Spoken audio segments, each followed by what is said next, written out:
আসসালামু আলাইকুম। Mental preparation কোর্সের আরও একটা সেশনে তোমাদের সবাইকে স্বাগতম।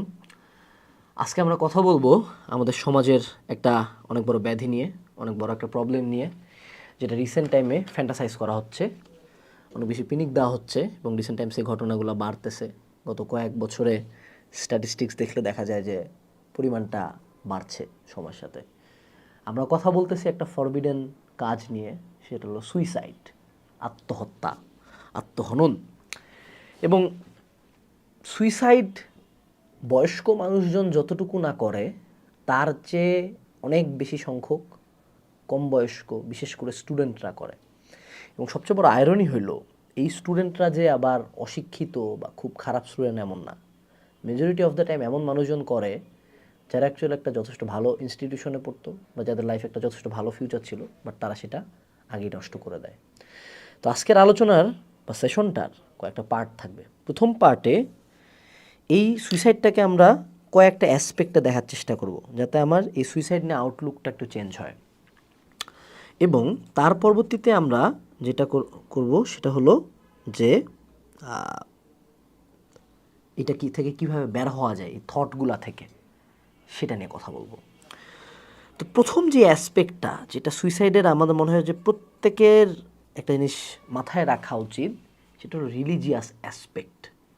পৃথিবীর প্রতিটা ধর্মে সুইসাইড নিষিদ্ধ, কমপ্লিটলি নিষিদ্ধ। পৃথিবীর কোনো ধর্মে, কোনো জাতি, কোনো গোত্র, কোনো জায়গায় সুইসাইডকে গ্লোরিফাই করা হয় না।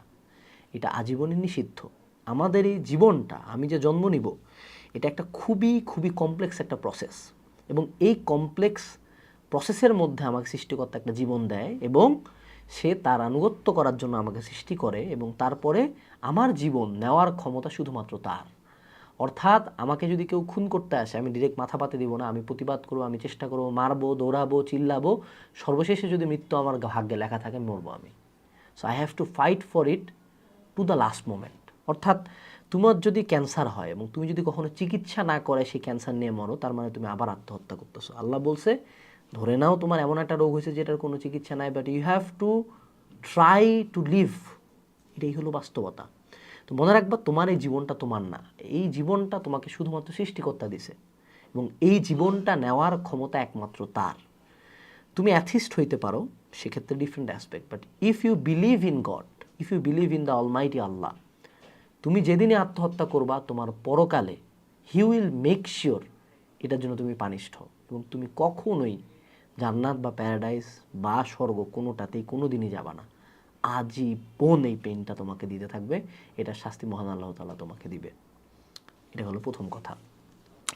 সেটা হলো সেকেন্ড অ্যাসপেক্টটা, সেটা হলো ফ্যামিলি অ্যাসপেক্ট। যখন তোমার মাথায় সুইসাইডাল চিন্তা আসে, একটা জিনিস চিন্তা করবা, সেটা হলো সুইসাইড করে কারা? সুইসাইড করে যাদের লাইফে অনেক প্রবলেম, রাইট? কিন্তু এই কোনো প্রবলেমে তোমার পিতা মাতা কি কোনো দিন চাইতো যে তুমি মারা যাও? বা যারা বয়স্ক মানুষজন সুইসাইড করে, তার ফ্যামিলি বা তার সন্তান কি কোনো দিন চাইতো যে সে মারা যায়? এই যে তার আশপাশের মানুষজন, তার পরিবার তার জন্য এত প্রকার স্যাক্রিফাইস করে তাকে এত দূর আনে, এই শুয়োরের বাচ্চা তার প্রত্যেকটা ফ্যামিলি মেম্বারের, তার বাবা মার এত ভালোবাসা সব কিছু ভুলে যে একটা রেজাল্ট, একটা ছেলে বা একটা মেয়ের জন্য আত্মহত্যা করতেছে। আমার তো মনে হয় তার বাঁচার অধিকারই নাই ইন দ্য ফার্স্ট প্লেস। আমার তো মনে হয় না এরকম মানুষজনের সমাজে দরকার আছে যে নিজের পিতা মাতার উপরে অন্য কোনো কিছুকে স্থান দেয়, বা নিজের পরিবারের সম্পর্কের উপরে সে অন্য কিছুকে স্থান দেয়। সো অবশ্যই ফ্যামিলি অ্যাসপেক্টটা আমাদেরকে মাথায় রাখতে হবে, কারণ আমার আশপাশের কোনো মানুষ চায় না আমি মারা যাই। Yes, they can be angry with me, they can hate me, but they don't want me dead. এরপরে লাইফ অ্যাসপেক্ট, একটা জিনিস আমরা ভুলে যাই, সেটা হলো যুদ্ধ হয়, কুষ্ঠ হয়, ক্যান্সার হয়, অনেক কিছু হয়। তুমি যদি কখনো কোনো হসপিটালে যাও, বড় বড় হসপিটালে, কিডনি ওয়ার্ড, বার্ন ইউনিট বা বা যেগুলো বড় বড় রোগের আইসিইউগুলার পাশে দিয়ে যাও, তুমি ওখানে দেখবে ওই ভিতরের মানুষগুলা কতটা বেশি বাঁচতে চায় এই নিয়ে তোমার কোনো ধারণাও নাই। তুমি যখন পানিতে কোনো দিন ডুবতে ধরবা, কারো যদি সুইসাইড করার খুব ইচ্ছা, জাস্ট একটা বালতির মধ্যে মুখটা বন্ধ করে বালতিতে মাথাটা ঢুকায় রাখবা, তুমি দেখবা যে তুমি কত পরিমাণে হাত পা ছাড়াছাড়ি করতেছো। অর্থাৎ তুমি নিজেও কিন্তু নিজের লাইফটাকে অনেক বেশি ভালোবাসো, বাট তুমি আবেগে বসে আত্মহত্যা করে ফেলো, অ্যান্ড যতক্ষণে তুমি দড়িটাতে ঝুলে গেছো ততক্ষণে আসলে আর চাইলেও আর ব্যাক আসা যায় না। তো আমাদের এই জীবনটা কিন্তু অনেকের কাছে অনেক স্বপ্নের। তোমার কাছে তোমার জীবনটা হয়তো বা খুব একটা লুক্রেটিভ না, বাট ওই যে পথশিশু যে ট্রেনে কাটা পড়ে একটা পা হারাইছে, যার বাপকে জানে না, যার মা হয়তো বা পাগলি, তার কোনো ফ্যামিলি নাই, সে ট্রেন স্টেশনে ঘুমায়, সে তোমার লাইফটার জন্য আরেকটা পা দিয়ে দিত, ওর পিছপা হবে না, ও পঙ্গু হয়ে যাবে, তাও তোমার লাইফটা চায়।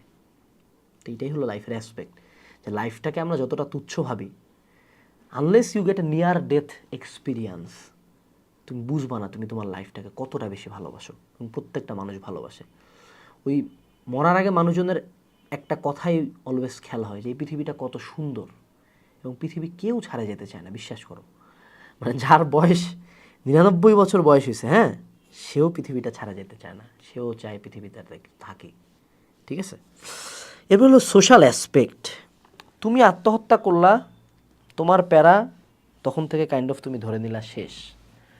বাট তুমি একটা জিনিস ভুলে যাও যে আমাদের সমাজ কিন্তু আত্মহত্যাকে প্রচণ্ড ঘৃণা করে, এবং যেই ফ্যামিলি থেকে আত্মহত্যা করে ওই ফ্যামিলিকে, ওই বাবা মাকে, ওই সন্তানকে, ওই স্বামীকে, ওই স্ত্রীকে, ওই পার্টনারকে আজীবন এটার গ্লানিটা বহন করতে হয় সমাজের কাছ থেকে। সমাজ তাকে কিন্তু প্রচণ্ড ছোট করে দেখে। সো তুমি যে মরতেছো, তোমার প্রবলেম শেষ হইতে পারে হয়তোবা, কিন্তু তুমি মরার পরে তোমার ফ্যামিলি, তোমার বাবা মা এবং বাকি সবার প্রবলেমটা কিন্তু শুরু হচ্ছে। তো এটাও একটু মাথায় রাখিও যে জাস্ট একটা বাস্টার্ডের মতো নিজের দিকটা দেখলা, তারপরে নিজের ফ্যামিলির লাইফটা তো বাঁচে থাকার সময় কোনো ভালো করতে পারো নাই, বাট মরার পরেও তাদের লাইফটা হেল বানায় দিয়ে যাবা। Don't do that. এটা আসলে তুমি চাও না, ট্রাস্ট মি, তুমি এটা চাও না। এরপর আসো, সেটা হলো হোয়াট টু ডু। এখন আমরা শুরু হবে যে কী করবো আমি, এই চিন্তা আমার মাথায় আসলে। প্রথমত যদি আমার মাথায় সুইসাইডাল থিঙ্কিং আসে, ফার্স্ট অফ অল কথা কও ভাই। এই চিন্তা আমার খুব ক্লোজ একটা ফ্রেন্ড শাহরিয়ার শামস, ও আত্মহত্যা করছে।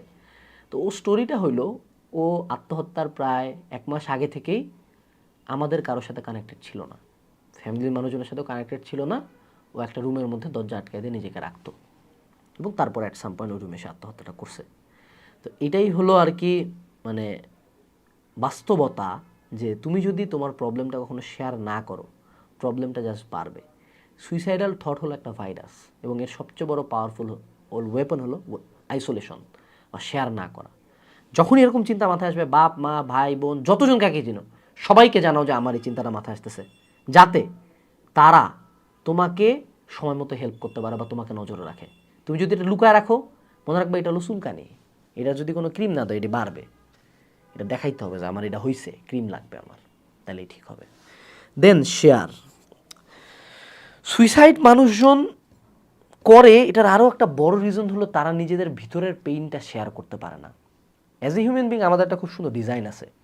ডিজাইনটা হলো যে আমরা পেইন ফিল করতে পারি, পেইন ফিল করি, বাট আমাদের পেইনটা অন্যজন ফিল না করে আমরা জাস্ট তার সাথে যদি শেয়ার করি যে আমি আপনার কষ্ট পাচ্ছি, তাতে আমার পেইনটা অনেক কমে যায়। শেয়ারিং আমার পেইনটাকে কাইন্ড অফ ডিভাইড করে। সো আমাদের প্রত্যেকের লাইফে এমন অনেক মানুষ আছে যারা আমাদের অনেক বেশি ভালোবাসে, উইদাউট জাজমেন্টে আমাদের সাথে কথা বলে, আমাদের সাথে মিশে।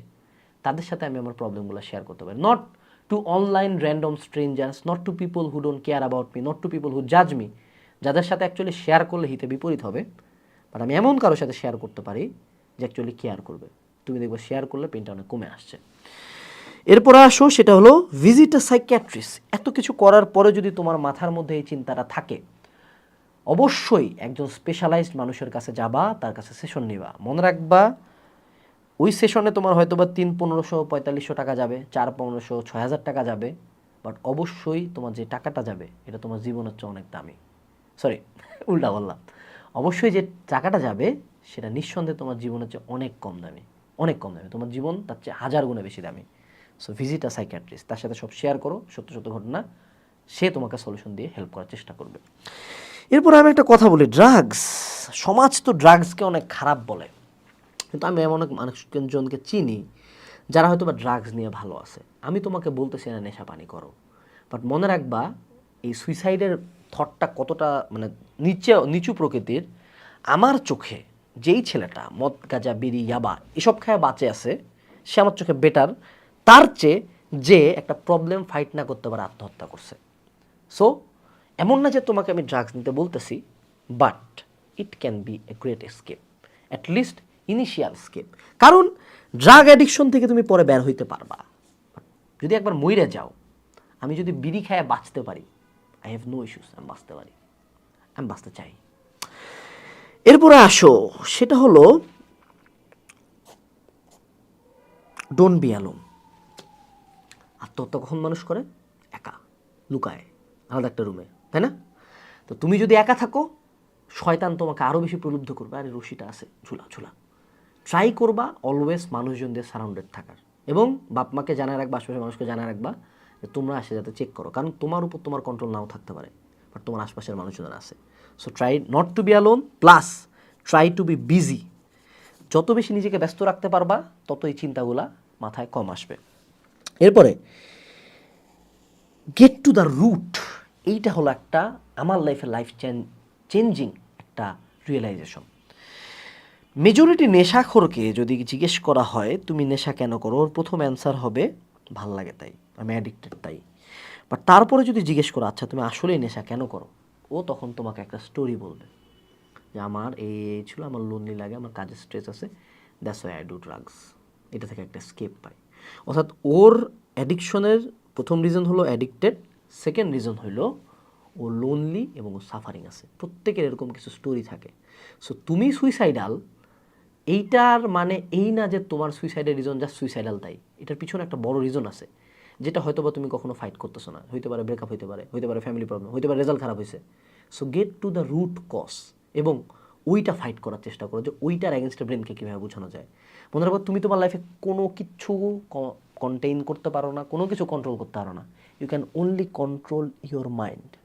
এইটা কন্ট্রোল করা শিখতে হবে, কারণ কিছু হইলো মইরা গেলাম, এইটা লাইফ পৃথিবী কখনো এরকম কোনো বাস্টার্ড, কোনো শুয়োরের বাচ্চা, কোনো আত্মহত্যাকারী পাপীকে মনে রাখে না। লাইফ তাকেই মনে রাখে, সমাজ তাকেই মনে রাখে, ইতিহাস তাকেই মনে রাখে যে বলছে ফাক ইট, আমি করে দেখাবো। এরপরে আসো, সেটা হলো ডু হোয়াট ইউ লাভ।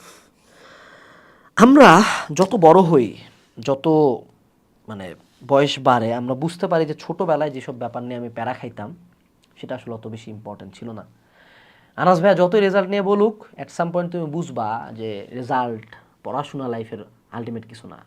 তোমার লাইফে আরও ইম্পর্টেন্ট জিনিসপাতি আসবে, তোমার সন্তান আসবে, তোমার ফ্যামিলি আসবে, তোমার টাকার প্রবলেম আসবে, তোমার হেলথ আসবে, ধীরে ধীরে এগুলো প্রবলেম তোমার লাইফে আসবে। And at some point you will realize যে তুমি তোমার লাইফে যে কাজগুলো করতে ভালোবাসো সেই কাজগুলোতে টাইম তুমি দাও নাই। সো যখনই এই টাইপের চিন্তা আসবে, অনেক দিন ধরে ছবি আঁকার ইচ্ছা, অনেক দিন ধরে কারোর সাথে কথা বলার ইচ্ছা, অনেক দিন ধরে একটা জায়গায় ঘুরতে যাওয়ার ইচ্ছা, অনেক দিন ধরে অনেক কিছুই করার ইচ্ছা, করা হয় নাই, ক্যারিয়ার, ফ্যামিলি সব কিছু ফেলাও, যেটা ভালো লাগে সেটা করো, নিজের ব্রেনকে আগে ঠান্ডা করো, আগে লাইফটাকে অনুভব করো। লাইফে কত সুন্দর সুন্দর জিনিস আছে, খাও, ঘুরো, কথা বলো, দেখো, গেম খেলো, ফেসবুক চালাও, গান শোনো, ফিল করো লাইফটা কত সুন্দর। সবশেষে আরেকটা কথা, গো টু গড।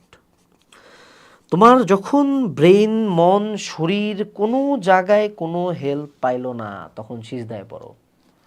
তোমরা যদি অন্য ধর্মাবলম্বী হও, তোমার সৃষ্টিকর্তার কাছে যাও, মাথা নত করো, নামাজ পড়ো, কালাম পড়ো, কোরআন শরীফ পড়ো। You will feel that internal peace, কাজ উনি আমাদের সাথে সব সময় আছেন। তো যখন সব পথ বন্ধ, তখন সৃষ্টিকর্তার দরবারে হাত তুলে কান্দো যে আল্লাহ আমি বাঁচতে চাই, তুমি আমাকে বাঁচার শক্তি দাও। কারণ মরে যাওয়াটা খুব ইজি, বাট এটার কনসিকুয়েন্সেসটা যদি তুমি না বুঝো, তাহলে কিন্তু এহকালও গেল, পরকালও গেল। So suicide is never an option. ভিডিওর এন্ডিং এটাই। তোমার লাইফে যত বড় প্রবলেম হোক না কেন, রিমেম্বার ওয়ান লাইন, তোমার লাইফে যত বড় প্রবলেম হোক না কেন, ধরো রেপ হয়েছে, ধরো মার্ডার হয়েছে, ধরো অন্যায় করা হয়েছে, ধরো চান্স পাও নাই, ধরো পার্টনার চলে গেছে, ধরো তোমার হাত পা সব ছুটে গেছে, ধরো তোমার ক্যান্সার হয়েছে, ধরো তোমার অস্বাভাবিক pain, there is no situation where suicide is allowed or legal. As a human being, as a creation of the God, of the Almighty Allah, you have to live. You have to fight to live, so be a fighter not a quitter. 3 ইডিয়টসের I quit লেখা যে হারামজাদা মরে গেছে ওর মুখে থু, আমি হব ওই যে রাজু রাস্তোগি, যে ওর চেয়ে বেশি ওর সিচুয়েশনও লাইফ কিছু একটা করছে। Best of luck, tata.